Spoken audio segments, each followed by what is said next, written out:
everyone, it's Angela from Cake Angel, and for today's 12 Trees of Christmas, I'm going to show you how to pipe a buttercream Christmas tree.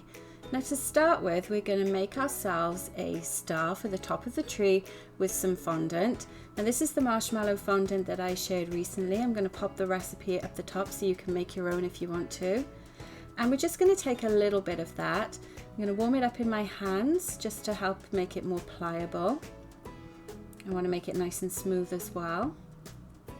And then I'm going to add some Tipless to it. Now Tipless is really good when you add it to fondant because it can help make it even more stretchy, and it will also help it dry out a little bit. If you don't have Tipless, you could add some gum paste to it instead.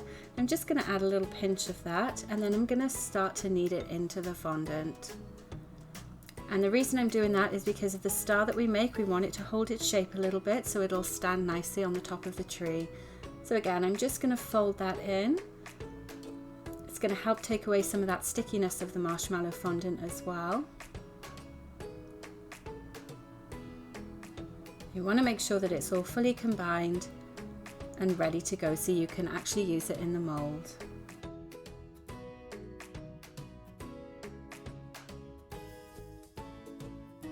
Now this marshmallow fondant is quite sticky. It's actually humid in my kitchen right now when I'm making this. So I'm just going to dust it with a little bit of cornstarch to help dry it out a little bit and stop it sticking to my hands. And you use such a small amount of that it doesn't affect the taste at all. Next we're going to use this silicone mold. You can see that it's really flexible. And the first thing we're going to do is dust the mold thoroughly with cornstarch. This is to stop the fondant from sticking into it, and it makes it a lot easier to remove it from there as well. Then you want to take a little bit of your fondant. Now if you're not familiar with using these, you may find when you use it for the first time that you put too much fondant in, but that's no problem at all. What you want to do is just press it down like so. Sometimes it comes out in your hand as well, again because the fondant is sticky, so I'm just going to roll that up again. Take a little bit less fondant this time. So you essentially just want enough that it will actually fill the cavity in the mold, so you probably need less than you think when you start doing this. Again, I am pressing it into the mold, and then I'm going to use my palette knife and just shave off all the excess on the top. Give it another press.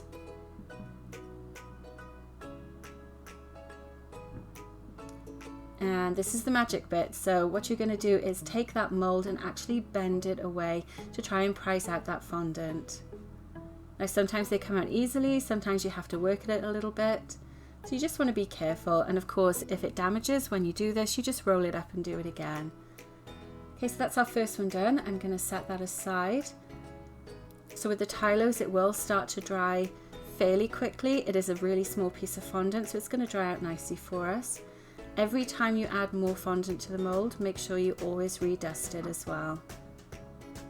And same process again, just roll up your fondant a little bit, press it into the mold. Make sure it gets into all those points of the star.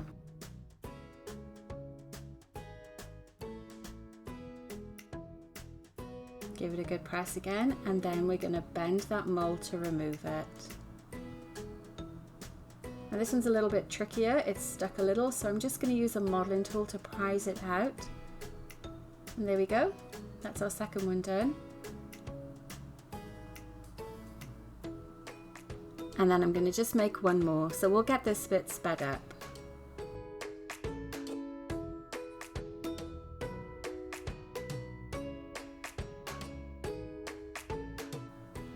Now if you're planning on making lots of these, you could just go ahead and do that and then store them in an airtight container. They'll be perfectly fine to store and use at a later date.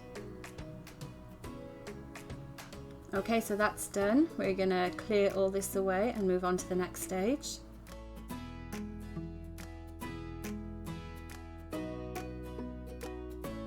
So the next thing we're going to do is go ahead and colour up some buttercream for the actual Christmas tree. Now I'm using my regular dairy-free vanilla buttercream. Again, I'll pop the recipe at the top here for you so you can make your own. It's vanilla bean as well, so it's got all those nice little bits of vanilla in them. Just going to give it a stir. Now this is more of a stiffer consistency because I want it to hold the shape when I pipe it. You can see it doesn't really fold over when I hold it up with the spatula. It holds its shape really nicely. And I'm just doing a couple of cupcakes, so I don't need too much of this.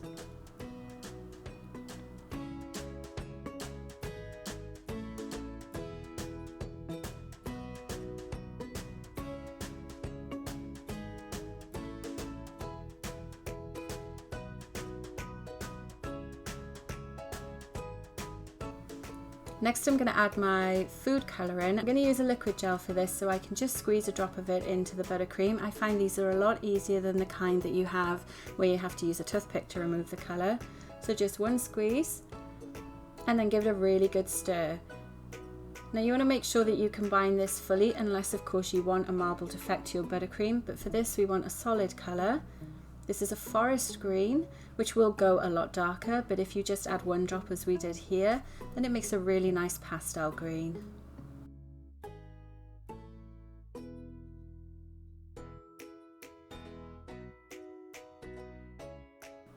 So just make sure you get into all the edges of the buttercream and make sure everything is nice and combined.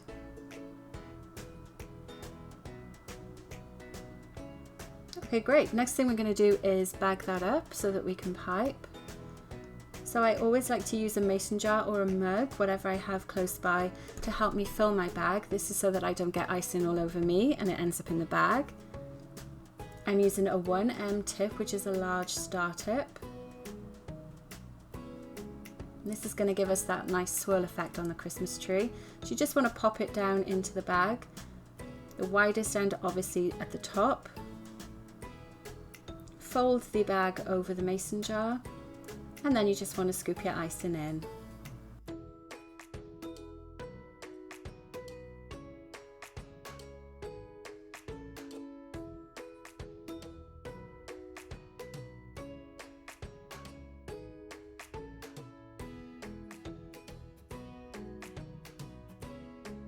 And you can see there's absolutely no mess at all when you use this method. Okay, let's pop that to one side. So now when I close up my bag, I simply grab the top, pull it up. I'm going to give the top of the bag a little twist. And then I'm just going to helicopter it. So check out this video. This is a good way to remove bubbles from your icing. It's also a good way to get the icing to move down to the correct end of the bag. Next we're going to trim off the end of the bag so that our tip will come through. And when you use a tip like this, you want to make sure that you can see all of the opening of the tip to make sure it's clear from the bag so it doesn't clog up when you start piping. So you just need to cut off a little bit more. You can see that's in the right place now. Perfect. Make sure you always put those cut pieces to one side. You don't want those ending up in your icing or on your cakes. And now we're ready to decorate.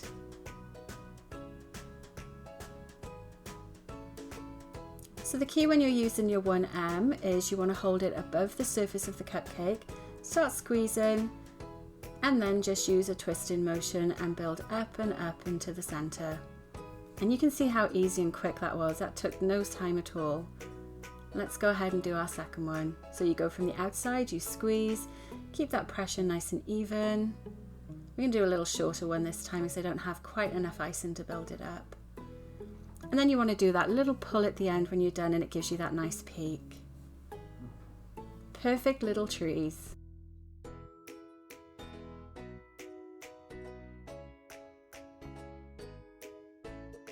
And the last thing we want to do is add our decorations to it. So I've got some nice sprinkles that I'm going to use for this. And we've also got our fondant stars as well.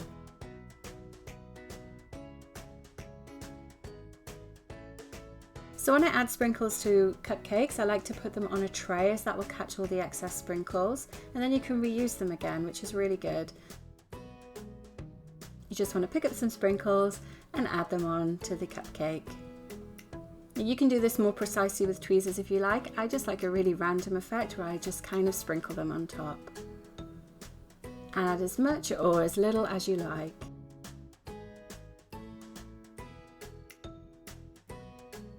And there we go. I think that's enough sprinkles. And last thing, we just need to add our fondant stars.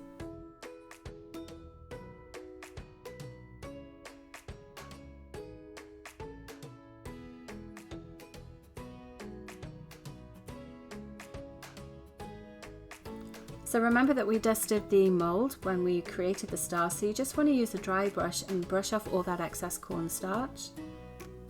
And then all you need to do is just place them on top of your buttercream. And there we go. Let's do the same with the second one. Remember to dust off all that cornstarch.